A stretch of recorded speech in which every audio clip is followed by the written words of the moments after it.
जय Hind students, I am Ritu your science teacher from MBM public school. Students, पिछली video में हमने लीफ और फ्लावर के बारे में पढ़ा था और इस वीडियो में हम पार्ट्स ऑफ अ फ्लावर यानी कि फूलों के भाग के बारे में जानेंगे। ठीक है, तो आइए देखते हैं। The basic structure of all flowers is the same. ठीक है, जो बेसिक संरचना होती है सभी फ्लावर्स की सेम होती है, एक जैसी होती है। They are born on a stalk called pedicel. वे क्या होते हैं? स्टॉक यानी कि डंडी या डंठल पर क्या होते हैं? पैदा होते हैं, इसलिए इन्हें क्या कहते हैं? पेडिसेल। जिन्हें क्या कहा जाता है? पेडिसेल यानी कि डंठल, इसी पर ये पैदा होते हैं। कहने का तात्पर्य है कि जो हमारे फूल हैं, ठीक है, वो डंठल, आप जो भी फूल होता है उसका कोई डंठल होता है ना, तो वो डंठल पर पैदा होते हैं, डंठल पर जन्म लेते हैं। The pedicel has a swollen tip known as thalamus और receptacle which bears 4 whorls successively. Means जो डंठल होता है, ठीक है, उसका जो ऊपरी सिरा होता है वो क्या होता है? फूला हुआ होता है, सूजा हुआ होता है, जिसे क्या कहते हैं हम? रिसेप्टिकल यानी कि पात्र कह सकते हैं, गोदाम, या फिर thalamus means Chetak.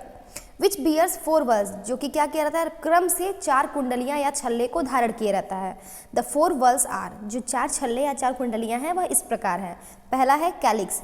It is the outermost whorl of green leaf like structure. ठीक है, यह सबसे आउटर मोस्ट यानी कि सबसे बाहरी जो है आपका वो बाहरी कुंडली होती है, जिसकी संरचना कैसी होती है? हरे पत्ती जैसी। नोन एज सेपल्स, जिसे क्या कहते हैं? सेपल्स मीन्स बाह्य दल और कैलिक्स मीन्स बाह्य दल पुंज। It mainly protects the flower. यह क्या करता है? मुख्य रूप से पौधे फूल को प्रोटेक्ट करता है। नेक्स्ट है कोरोला मीन्स दल पुंज। The next whorl is of variously coloured petals. ठीक है, जो हमारा नेक्स्ट जो छल्ला है, नेक्स्ट कुंडली जो होती है वो क्या होती है? एक विभिन्न प्रकार की, ठीक है, कलरफुल, ठीक है, विभिन्न प्रकार के अलग अलग कलर के पेटल्स यानी कि पंखुड़ियाँ होती हैं। They help in attracting insects for pollination, जो कि क्या करती हैं? सहायक होती हैं कीड़ों को अट्रैक्ट करने में। किसके लिए? पॉलिनेशन यानी कि परागन के लिए। नेक्स्ट स्टेमेंस मीन्स पुंकेसर। They are the male reproductive parts. ये हमारे क्या होते हैं? पुरुष प्रजनन अंग होते हैं। They consist of collection of stamens. ठीक है, इनमें क्या शामिल होता है? पुरुष, ठीक है ना, जो पुंकेसर होता है उन्हीं का संग्रहण होता है। Each stamen has a long cylinder filament with an anther as at its tip. प्रत्येक पुंकेसर के पास लंबी पतली रेसे होते हैं। ठीक, किसके साथ? With an anther eight its tip, जो इसके सिरे होते हैं, सबसे ऊपरी सिरे पर एंथर यानी कि परागकोश रहता है। Anthers produce pollen grains for pollination, यानी कि जो हमारा एंथर यानी कि जो परागकोश है वह परागन के दाने को उत्पन्न करता है परागन के लिए, पॉलिनेशन के लिए। ओके, नेक्स्ट पार्ट है कापल और पिस्टिल मीन्स स्त्री केसर। They are centrally located and form the female reproductive part. ठीक है, यह क्या होता है? केंद्र में स्थित होते हैं और स्त्री प्रजनन अंग बनाते हैं। They consist of collection of carpels और पिस्टिल्स। ये क्या शामिल किए रहते हैं? इनमें स्त्री केसर का संग्रहण होता है। Each carpels is divided into 3 parts. प्रत्येक स्त्री केसर को 3 भागों में डिवाइड किया जा सकता है। Stigma is the receptive surface of pollen. जो स्टिग्मा होता है यानी कि योनि छद्र होता है, वह क्या होता है? ग्रहणशील सतह होती है। किसकी? पराग की, जहाँ से स्टिग्मा में से ही मतलब वो ग्रहण कर सकता है, वहाँ से जाता है। ठीक है ना, परागन के जो कण होते हैं उसी में से आपके अंदर जाते हैं। Next style is the elongated tube. जो स्टाइल है वह क्या होता है? एक लंबी ट्यूब होती है, नली होती है, जो कि क्या करता है? ओवरी और स्टिग्मा को कनेक्ट किया रहता है, जोड़े रहता है। And ovary is the swollen basal part.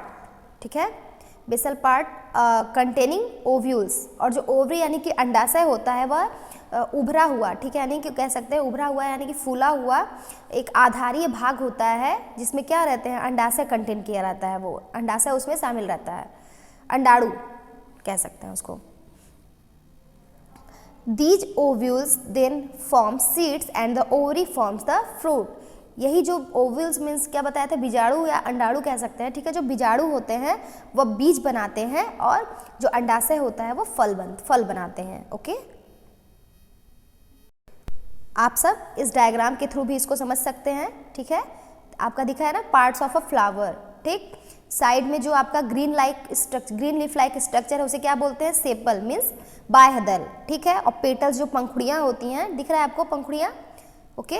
Next इधर साइड में आपके राइट साइड में ओव्यूल दिख रहा होगा, ये इसी को क्या बोलते हैं हम, यही बीजाणु है आपका, ठीक है। और ऊपर दिख रहा है थोड़ा सा, उसके जस्ट ऊपर जो है वो ओवरी यानी कि अंडाशय है, ठीक।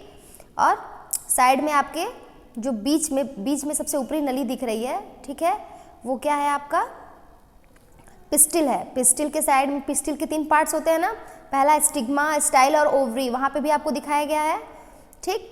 और ऊपर क्या दिया गया है, पुंकेसर, स्टैमेन, जिसके 2 पार्ट्स हैं, दिख रहा है आपको, एंथर और फिलामेंट। जो उसकी नली टाइप से पतली पतली रेसे गई हैं उसे फिलामेंट बोलते हैं। और जो उसके ऊपर परागकण, ठीक है ना, परागकोश लगे हुए हैं, ठीक है, फूल टाइप से, वो क्या है आपका, एंथर कहलाता है, ओके। ये आपका पिस्टिल का डायग्राम है, अलग से जो दिया गया है आपके बुक में, ठीक है। पिस्टिल मीन्स क्या होता है आपका, स्त्री केसर, ठीक है। इसमें क्या क्या, इसके कौन कौन से पार्ट हैं, स्टिग्मा, स्टाइल और ओवरी, ठीक। स्टिग्मा जो आपका सबसे टिप पे दिखा रहा है, ठीक है, इसी में से क्या होते हैं, परागन के जो परागन है, परागन की जो क्रिया होती है वो परागकण अंदर जाते हैं, ठीक।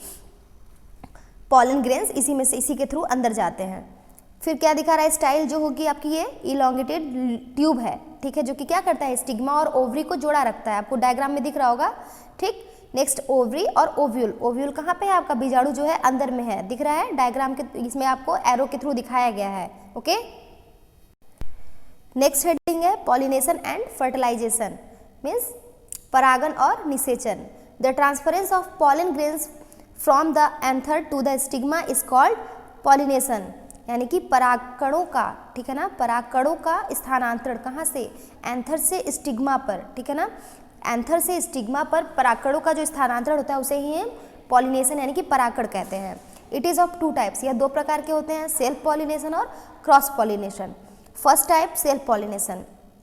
Self pollination is the transference of the pollen grains from the anther of a flower to the stigma of the same flower. Self pollination में क्या होती है, आपके एक ही फूल में, ठीक है, सेम फ्लावर यानी कि एक फूल के जो आपके पॉलन ग्रेन्स होते हैं, परागण के दाने होते हैं, वो क्या होता है, पराग के दाने एक ही फूल के एंथर से, ठीक है, परागकोश से उसके स्टिग्मा पर जो उसका ट्रांसफर होता है, ठीक है ना, स्टिग्मा को जो स्थानांतरण होता है उसे ही हम सेल्फ पॉलिनेशन कहते हैं। It is generally not dependent on any external agency for pollination, ठीक है। जो सेल्फ पॉलिनेशन होता है वह प्रायः क्या होते हैं, किसी भी एक्सटर्नल, किसी भी बाहरी एजेंट पे डिपेंड नहीं होते हैं, उस पर आश्रित नहीं होते हैं। सेल्फ पॉलिनेशन में occur when the flower are open और क्लोज। जो सेल्फ पॉलिनेशन है वो कभी भी पाया जा सकता है, जब फूल आपके बंद हो या फिर खुले हुए हों, ओके। नेक्स्ट है क्रॉस पॉलिनेशन, ठीक है, पार परागन। Cross pollination is a transference of the pollen from the anther of the flower of one plant to a stigma of the flower of another plant through different agencies such as wind, water and insects. जो cross pollination होता है इसमें भी आपके परागन के जो दाने होते हैं, ठीक है ना, परागकणों का स्थानांतरण होता है, लेकिन एक पौधे के फूल से, ठीक है, एक पौधे के फूल के एंथर से दूसरे पौधे के फूल के स्टिग्मा पर ये स्थानांतरण होता है, ठीक है ना। अभी आपने सेल्फ पॉलिनेशन के बारे में पढ़ा, उसमें क्या होता है, एक ही पौधा यूज होता है, एक ही पौधे में जो फूल होता है, एक फूल का एंथर और दूसरे फूल के स्टिग्मा पर वो स्थानांतरण होता है। और इसमें क्या होता है, क्रॉस पॉलिनेशन में 2 पौधे होते हैं, एक पौधे के फूल का एंथर होता है, वहाँ से आपके परागकणों का स्थानांतरण होता है दूसरे पौधे के फूल पर, फूल के स्टिग्मा पर, ठीक है ना। थ्रू डिफरेंस एजेंसीज, किसके द्वारा, अलग अलग कारक हैं उसके, वाहक हैं, such as wind, water and insects, हवा, पानी और कीड़े मकोड़े, ठीक। जैसे हवा के थ्रू एक जो पहले फ्लावर के जो आपके एंथर है वहाँ से परागकणों का क्या होता है, स्थानांतरण, वहाँ से उड़ करके दूसरे पौधे पे चले जाते हैं पानी के द्वारा, या फिर इंसेक्ट या कीड़े क्या होते हैं, जो हमारे भौरे होते हैं, वह एक फूल पे बैठते हैं फिर जाके दूसरे फूल पे बैठते हैं। तो क्या होता है, एक फूल का जो आपका एंथर से जो परागकण निकलते हैं उसको ले जा करके वह दूसरे पौधे के फूलों पे, स्टिग्मा पे वो चिपका देते हैं, जिसकी वजह से क्या होता है आपका, इसमें आपको पॉलिनेशन हो जाता है, ठीक है। नेक्स्ट है आपका हेडिंग फर्टिलाइजेशन मीन्स निषेचन। ये कब ये प्रोसेस होता है, आफ्टर पॉलिनेशन, ठीक है, परागन के बाद। After pollination the male cells from the pollen grains travels down to the ovule where it fuses with the egg located in the embryo sac. ठीक है, क्या कहा जा रहा है, पॉलिनेशन के बाद यानी कि आपका परागन के बाद जो मेल सेल यानी कि जो पुरुष कोशिका होती है वह पराग कणों से क्या होती है, नीचे की तरफ, मतलब यात्रा पे आप समझिए कह सकते हैं नीचे की तरफ चली जाती है टू द ओव्यूल, कहाँ पे, बीजाणुओं में, बीजाणुओं की तरफ, वेयर इट फ्यूजेस, जहाँ पर यह क्या करता है, जो एम्ब्रियो सैक यानी कि भ्रूण की थैली में जो एग आपका स्थित होता है उसके साथ मिल जाता है। This process is called fertilisation, यही प्रोसेस आपका फर्टिलाइजेशन यानी कि निषेचन कहलाता है। The fertilised egg is called zygote, और जो फर्टिलाइज्ड एग होता है, ठीक है, जो निषेचित आपका अंडा होता है उसे ही हम युग्मनज यानी कि जाइगोट कहते हैं, which grows into a seed, जो कि बीज में बढ़ता है। This seed will give rise to a new plant, और यही बीज क्या करता है, एक नए पौधे में जन्म ले लेता है, नए पौधे में बढ़ता है। Once the egg has been fertilised the petals, sepals and stamens wither और फॉल ऑफ। एक बार जब अंडा निषेचित किया गया, पंखुड़ियों में निषेचित किया जाता है पंखुड़ियों में, तो जो इसके सेपल्स होते हैं और स्टेमेंस होते हैं वह क्या हो जाते हैं, सूख जाते हैं या फिर गिर जाते हैं।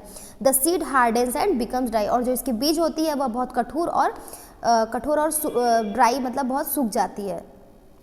After the formation of seed, बीज बनने के बाद the ovary and receptacle grow into fruit, और जो ओवरी जो अंडाशय और जो आपका रिसेप्टेकल यानी कि जो गोदाम जो पात्र होता है वह क्या होता है, किस में बढ़ जाता है, फल में बढ़ जाता है। ओके, आप जो फर्टिलाइजेशन का जो आपका पार्ट है, ठीक है, जो प्रोसेस है वो आप डायग्राम के थ्रू भी देख सकते हैं। सबसे ऊपरी पार्ट क्या है हमारा, एंथर क्या है और स्टिग्मा है। नेक्स्ट जो आपका पतली सी जो लाइन गई है वो क्या है, फिलामेंट। ओके,